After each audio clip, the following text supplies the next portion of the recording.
This is Scott with Armageddon. Country internet give me fits last few days. Anyhow, what we got here, I got a clip, and it's from Linda Paris's channel. It's McAllister TV. She's got a lot of good videos. Been following her stuff for quite a while. This guy, he's a psychiatrist or psychotherapist. Seems like he's highly trained anyhow. And he's actually been the first one that I think anybody, well, first one that I've seen, I've been doing a lot of research, that has really named what the technique is that the media is doing. And I'm going to go ahead and run this, and then I got a few things to say after the fact. The CIA counterintelligence interrogation manual called Kubar that was dated to July 1963. I found out about this by coincidence, synchronicities. I'm interested in the subject, but I've never heard of this before. And this technique is called the Alice in Wonderland Technique. I found out about it because somebody came on my channel and they wrote some troll comments, and they were pretty virulent. And so I went and looked on their channel, and there was a video that they liked that was of somebody talking about the Alice in Wonderland technique. And I thought, that's interesting, I've never heard of that. So I started listening, and there's actually an official technique developed by the CIA to interrogate people. And it uses, it doesn't state this, but it uses Gregory Bateson's double bind theory of schizophrenia to interrogate people. What do? Typically, you have 3 interrogators. You bring the person to be interrogated into the room, and you have the 3 interrogators immediately start to badger them, this person to be interrogated, with nonsensical questions. The pitch and the tone and the pacing of their questions will not match the subjects which they're covering.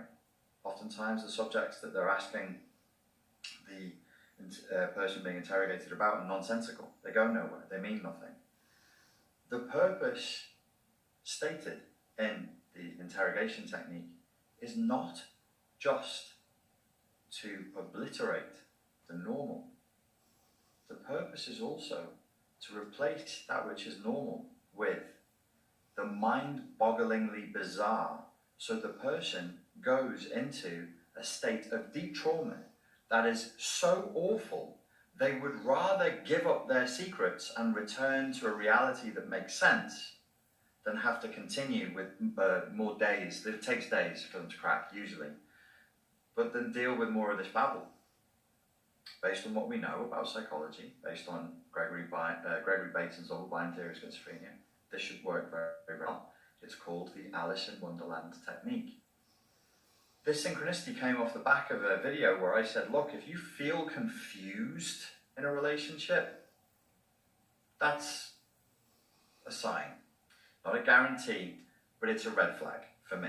If a client comes to me and I don't know what it is, I don't know up from down, all of my coordinates have disappeared, I don't know what's going on, I thought love was like this, and they're confused as fuck, that to me is a sign that something is really, really seriously wrong in the relationship. I can't diagnose what their partner has, but I can say this relationship isn't healthy. So this is a real technique that's been written down and is out there in the world. Relies on the double bind theory of schizophrenia, not developed by a psychologist, but by an anthropologist. But also there is something called cognitive dissonance, and it's extremely unpleasant for a human being to live in a state of cognitive dissonance. Cognitive dissonance essentially means the bad feeling you get when your map of reality doesn't match the reality that you're faced with. What are we seeing right now?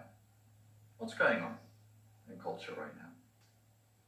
Aren't we all having the Alice in Wonderland technique used on us daily? Up is down, left is right, in is out, nothing makes sense anymore. People are now arguing with a straight face about subjects that you wouldn't have even bothered to raise 10 years ago. You know, 10 years, so it's a fairly long time. No, it isn't. 10 years is nothing. Nothing. There are people who now adopt positions on subjects that 10 years ago, if you'd asked them about them, would have gone, I don't know, it's nothing to do with me and I don't care. Now we're wringing our hands over it. Everybody's confused. Everybody's agitated. And there is an actual technique called the Alice in Wonderland technique. Okay, yeah, that's interesting. And I think he hits it on the head. And from there we can go to MK Ultra. I mean, obviously that's where it's come from. You can look at Project Paperclip, where a lot of this stuff was done with the Nazis, their propaganda media, and then we got Sigmund Freud. Go back, I looked into that years ago. His brother-in-law was doing something as far as mind control. I guess they started parades, probably did radio stuff. I think TV was starting at the time, and just to get people to buy more stuff. And I think they've enhanced that over the years. There's the Project Mockingbird. For anybody that hasn't or doesn't know anything about that, you can still research a lot of this stuff. Some of it's getting buried, some of it's getting deleted off the internet, but I'm looking into a lot of Greek stuff right now, and a lot of old Greek has been not even entered into the software or entered into the programming of the computers. I think it was done on purpose, but that's another story. And so it's all about confusion. It's all about controlling people, turning people against each other. They've been doing this stuff for a long time. And those are some areas that if anybody doesn't know about, they can research. I'd probably have to do whole videos on each one of them. And that's going to be it. Like I said, I'm going to keep them short. Been having major internet issues and out here.